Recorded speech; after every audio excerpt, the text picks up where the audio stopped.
হামলা পাল্টা হামলার অভিযোগ ছাত্রদল ও ছাত্র শিবিরের বিরুদ্ধে। বৃহস্পতিবার সকালে দুই গ্রুপের অন্তত ২৫ জন আহত হবার অভিযোগ উঠেছে।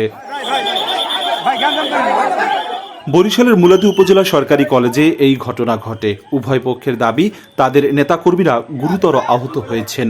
শিবির নেতাদের দাবি, মুলাদী কলেজে ছাত্র শিবিরের উদ্যোগে হতে যাওয়া নবীনবরণের অনুষ্ঠানের প্রস্তুতি সভা, দাওয়াতি কাজ চলছিল।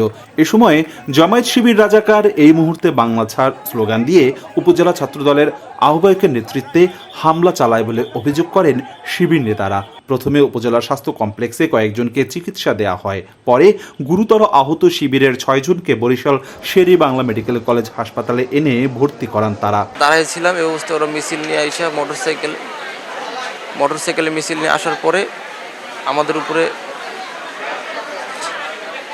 আমাদেরকে বলে কলেজ থেকে বের হওয়া, এটা বলে আমাদের উপরে আক্রমণ করে। তারা একদিক থেকে একটা মিছিল নিয়ে আসে যে জামায়াত শিবির রাজাকার এই মুহূর্তে বাংলা সার এরকমের মিছিল নিয়ে এসে আমাদের ভাইদের উপরে হামলা চালায়। গায়ে পড়ে তারা এই হামলাগুলো করেছে এবং আমাদের অসংখ্য ভাই এখানে আহত হয়েছে এবং মুলাদী থেকে বরিশালে রেফার করা হয়েছে এবং ৬ জন ভাই এখানে ভর্তি আছে এবং তাদের অবস্থা খুবই গুরুতর অবস্থা। আমাদের যে ভাইদের কতজন হামলা করছে এর সঠিক বিচার আমরা চাই। আমার এখানে কিছুক্ষণ আগে মুলাদী উপজেলা স্বাস্থ্য কমপ্লেক্স থেকে রেফার হয়ে আসলো ৬ জন রোগী।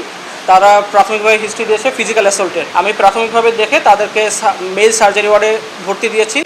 তাদের পরবর্তীতে যা লাগে তাদের অবস্থা কি সেটা নিরূপণ করে প্রয়োজনীয় ব্যবস্থা সার্জারি ওয়ার্ডে নেওয়া হবে। তবে অভিযোগ মিথ্যা দাবি করেছে উপজেলা ছাত্রদলের নেতারা। ছাত্রদল নেতাদের দাবি, তাদের কলেজ ক্যাম্পাসে প্রবেশে বাধা দেয় শিবিরের নেতারা। সেই সাথে দলের ভারপ্রাপ্ত চেয়ারম্যানের বিরুদ্ধেও কটূক্তি করে শিবিরের কর্মীরা। এ সময় ছাত্রদলের স্থানীয় বেশ কয়েকজন নেতাকর্মীকে মারধর করেছে শিবির নেতারা।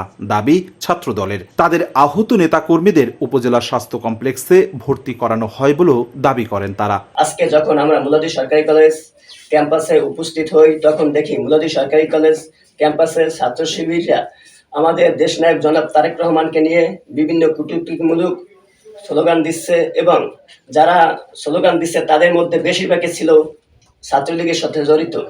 আমরা তাদেরকে যখন এই বিষয় নিয়ে অবগত করি যে ভাই আপনারা এগুলা কি করছেন, তারা তখন আমাদেরকে ক্যাম্পাসে ঢুকতে বাধা দেওয়ায় আমরা মুলাদী উপজেলা ছাত্রদলকে যখন অবগত করি, যেমন মুলাদী উপজেলা ছাত্রদলের আহ্বায়ক এবং সদস্য সচিবকে অবগত করলে তারা অনেক নেতাকর্মী নিয়ে আসে এবং আমরা মিছিল নিয়ে যখন মুলাদী সরকারি কলেজ ক্যাম্পাসের দিকে যাই তখন তারা মুলাদী উপজেলা ছাত্রদল এবং কলেজ ছাত্রদলের উপর অতর্কিতভাবে হামলা চালায়। এই হামলায় বেশ কয়েকজন গুরুতর আহত হয় এবং তাদেরকে মুলাদী স্বাস্থ্য কমপ্লেক্সে তারা ভর্তিরত অবস্থায় আছেন। আমরা এই হামলার তীব্র নিন্দা এবং প্রতিবাদ জানাই। আধিপত্য বিস্তারকে কেন্দ্র করে উপজেলা ছাত্রদল ছাত্র শিবিরের মারামারির পাল্টাপাল্টি অভিযোগ ছড়িয়ে পড়লে আতঙ্ক সৃষ্টি হয় স্থানীয়দের মাঝে। পরিস্থিতি নিয়ন্ত্রণে রাখতে অতিরিক্ত পুলিশ মোতায়েন করা হয়েছে বলে জানিয়েছেন সংশ্লিষ্ট থানার ভারপ্রাপ্ত কর্মকর্তা। অপূর্ব অপু, সময় সংবাদ, বরিশাল।